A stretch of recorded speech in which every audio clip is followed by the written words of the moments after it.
এতে আমি তোমাদেরকে কথা চলেছি ক্লাস 8-এর গণিত প্রভাঙ্ক বইয়ের কোষে দেখি 5.1 পেজ নাম্বার 53। একটা দেখো কি বলেছে, কি দুটি ঘনক তৈরি করি যার একটি বাহুর দৈর্ঘ্য যথাক্রমে 5 সেমি আর 1 সেমি। কতগুলি 1 সেমি দৈর্ঘ্যের বাহু বিশিষ্ট ঘনক জুড়ে এই বড় ঘনক পাবো, হিসাব করে দেখি। দেখো এটার জন্য দেখো 5 সেমি ঘনকের ঘনমূল, ফার্স্টে ঘনমূল বের করে নিতে হবে।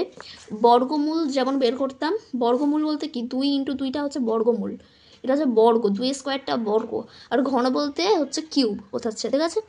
তো লিখবে যে 5 সেমি ঘনকের ঘনমূল লিখবে, তাহলে 5 কিউব মানে 5 × 5 × 5 মানে 125, আর 1 সেমি ঘনকের ঘনমূল কত হবে 1 × 1 × 1 মানে একই দাঁড়াবে। তাহলে 125 সেমি ঘনক তৈরি, 125 সেমি ঘনফল 125 সেমি ঘনফল বিশিষ্ট একটি ঘনফল বিশিষ্ট 1 সেমি দৈর্ঘ্যের বাহু বিশিষ্ট ঘনক লাগবে। 125-এর সঙ্গে 1কে ভাগ করলে তাহলে 125ই হবে, 125টি। তারপরে দেখো দুয়েরটা কি, সুমন্ত অনেকগুলি 1 সেমি দৈর্ঘ্যের বাহু বিশিষ্ট ঘনক তৈরি করেছে, মনামি সেই ঘনকগুলি জোড়া লাগিয়ে বড় ঘনক তৈরি করার চেষ্টা করেছে। তাহলে হিসাব করে দেখি যে নিচের কোন সংখ্যক ঘনকের ক্ষেত্রে মনামি বড় ঘনক তৈরি করতে পারবে।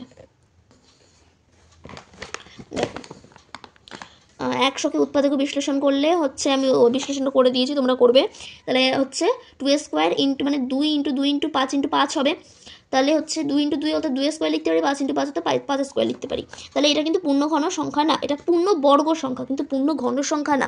পূর্ণ ঘন বলতে হচ্ছে পূর্ণ বর্গ যেমন হতো এটা স্কোয়ার হিসেবে হতো, এটা যদি বলতে কি পূর্ণবর্গ কিনা তাহলে এটা অবশ্যই পূর্ণবর্গ সংখ্যা হতো, কিন্তু যেহেতু আছে এখানে যে পূর্ণ ঘন, তাহলে এটা পূর্ণ ঘন সংখ্যা হবে না, কারণ এখানে স্কোয়ার আছে, কিউব নেই। কিউব থাকলেই কিন্তু পূর্ণ ঘন সংখ্যা হবে।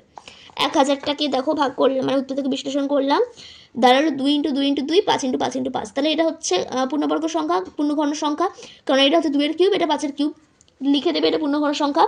3-এরটা 1 3 3, এটা 1 3 3 3 1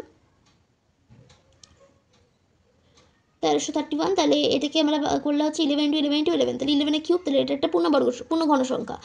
এবার 1210টাকে আমরা উৎপাদকে বিশ্লেষণ করলাম, তাহলে কত দাঁড়ালো 5 × 2 × 2 × 3 × 3 × 7, তাহলে 2 স্কোয়ার × 3 স্কোয়ার × 5 × 7। তাহলে এটা পূর্ণ ঘন সংখ্যা না, মানে পূর্ণ ঘন সংখ্যা হবে না এটা, তাই এটা লিখে দেবে যে এটা পূর্ণ ঘন সংখ্যা না। 5-এরটা হচ্ছে 3375, তো 3 × 3 × 3 × 5 × 5 × 5, তাহলে 3-এর কিউব আর 5-এর কিউব, তাহলে এটা পূর্ণ ঘন সংখ্যা। 6-এরটাও তাই, দেখো 6-এরটা 5 × 5 × 3 × 3 × 2, তাহলে 5 স্কোয়ার × 3 স্কোয়ার × 2, তাহলে এটা পূর্ণ ঘন সংখ্যা হবে না। 3375 = 15-এর কিউব ঘনকের ক্ষেত্রে মনামি বড় ঘনক মানে তৈরি করতে পারবে।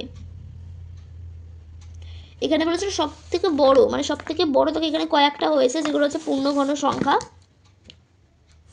এখানে 1000টা পূর্ণ ঘন সংখ্যা, এই 3-এরটা পূর্ণ ঘন সংখ্যা, আবার হচ্ছে 5-এরটা পূর্ণ ঘন সংখ্যা। এই 3টের মধ্যে সব থেকে বড় কোনটা 3375টা, তাহলে এটা হচ্ছে মানে 15-এর কিউব হবে, কারণ 3 × 5 = 15, 15-এর কিউবটা হচ্ছে মানে এই ঘনকের ক্ষেত্রে মনামি বড় ঘনক তৈরি করতে পারবে। 3-এরটায় বলেছে যে নিচের সংখ্যামালার সংখ্যাগুলোর মধ্যে কোনটা পূর্ণ ঘন সংখ্যা না সেটা লিখতে বলেছে।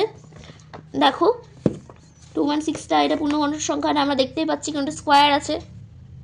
জাস্ট উৎপাদকে বিশ্লেষণ করার পর দেখবে যে এটা পূর্ণঘন সংখ্যা কিনা। তাহলে 343টা পূর্ণঘন সংখ্যা হবে, কারণ 7-এর কিউব এটা। তোমরা পারলে 1 থেকে 15 পর্যন্ত বা 10 পর্যন্ত মুখস্থ করে রাখবে, তাহলে পরীক্ষার ক্ষেত্রে এটা সুবিধা হবে তোমাদেরও। 1024টা হচ্ছে পূর্ণঘন সংখ্যা হবে না, কারণ এখানে শুধু 2টা মানে বাকি ছিল, এটা কিউবে গেলে হয়ে যেত, কিন্তু এটা কিউব যেহেতু না, তাহলে হবে না। 4-এরটা দেখো 4-এরটা পূর্ণঘন সংখ্যা হবে না, 3-এরটা শুধু আছে, তাই জন্য এটা কিউব হলে হতো। কিন্তু 5-এরটা দেখো, 5-এরটা কি দাঁড়ানো আছে, 5-এরটা তো হবেই না পূর্ণঘন সংখ্যা। তারপর 6-এরটা করলাম, 6-এরটা হচ্ছে পূর্ণঘন সংখ্যা হবে না, তো এখানে স্কোয়ার আছে, এখানে কিউব আছে, এখানে কিউব থাকলে হয়ে যাবে। তারপরে আমাদেরকে বলেছে যে দেবনাথ একটি আয়তঘনক তৈরি করেছে যার দৈর্ঘ্য, প্রস্থ আর উচ্চতা যথাক্রমে 4 সেমি, 3 সেমি আর 3 সেমি। তো দেবনাথের আচ্ছা 300 হিসাব করে দেখি এরকম কতগুলি আয়তঘন জুড়ে দেবনাথ ঘনক তৈরি করতে পারবে।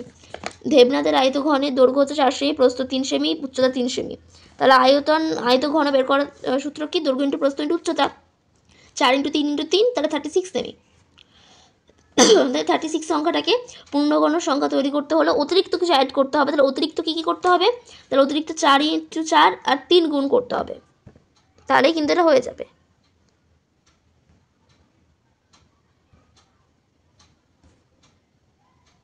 দেখে নাও এটা দেবনাথ, তাহলে 4 × 4 × 3, তাহলে 48 আয়তঘন জুড়ে ঘনক তৈরি করতে পারবে।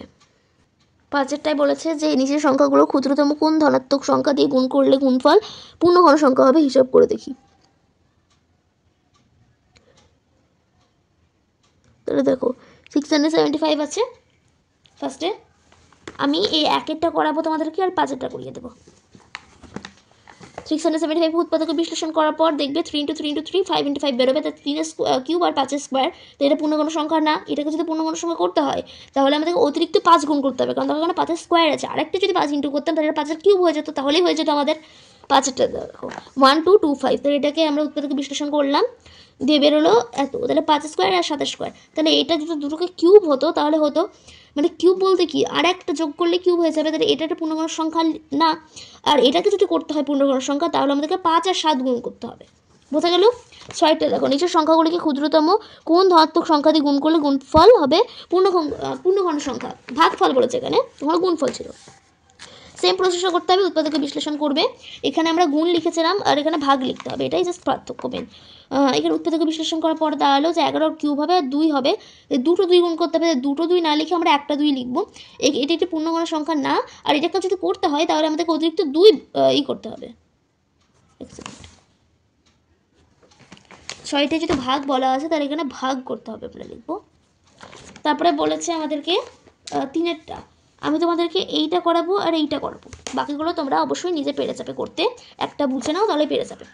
4394টাকে আমরা উৎপাদকে বিশ্লেষণ করার পর দেখলাম যে 2 × 13 কিউব হচ্ছে, তাহলে এটা অবশ্যই একটা পূর্ণঘন সংখ্যা না, কারণ এখানে 2-এর কিউব নেই, শুধু 2 আছে, কিন্তু 13 কিউব আছে। তাহলে আমাদেরকে 2 দিয়ে কাজটা করতে হবে। 13টা তো কমপ্লিটলি আছেই কিউব, তাহলে ওটাকে আমরা সাইডে রাখবো আর 2টা নিয়ে একটু ঘাটাঘাটি করবো। তাহলে এটা পূর্ণঘন সংখ্যা না, আর এটাকে যদি করতে হয় আমাদেরকে তাহলে আমাদেরকে 2 ভাগ করতে হবে।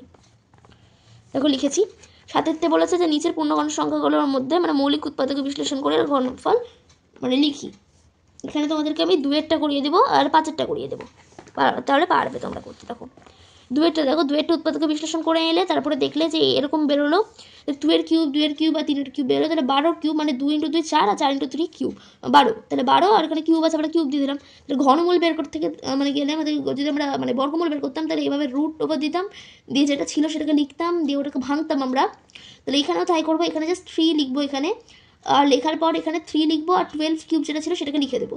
তাহলে 12 কিউব লেখার পর আমাদেরকে এখানে অ্যান্সারটা 12 বেরোবে, জাস্ট আমার 3টে 12 ছিল, একটা 12 বেরোবে। 5-এরটা দেখো 10648, এটাকে উৎপাদকে বিশ্লেষণ করার পর 11 কিউব × 2-এর কিউব বেরোলো, তাহলে 22-এর কিউব হচ্ছে 11 × 2 22 আর 22-এর কিউব। তাহলে এটা হচ্ছে এইভাবে লিখে নিলাম কিউব রুট দিয়ে 10648, তাহলে এখানে কিউব দিলাম, দিয়ে রুট ওভারের মধ্যে আমরা দিলাম হচ্ছে 22 কিউবটাকে, দিয়ে এখানে 3টে ছিল একটা বেরিয়ে গেল। তাহলে আজকে আমরা কিন্তু কোশ্চেন দেখে 5.1টা সলভ করে নিলাম, তোমাদেরকে করিয়ে দিলাম। তো নেক্সট দিন 5.2টা সলভ করাবো।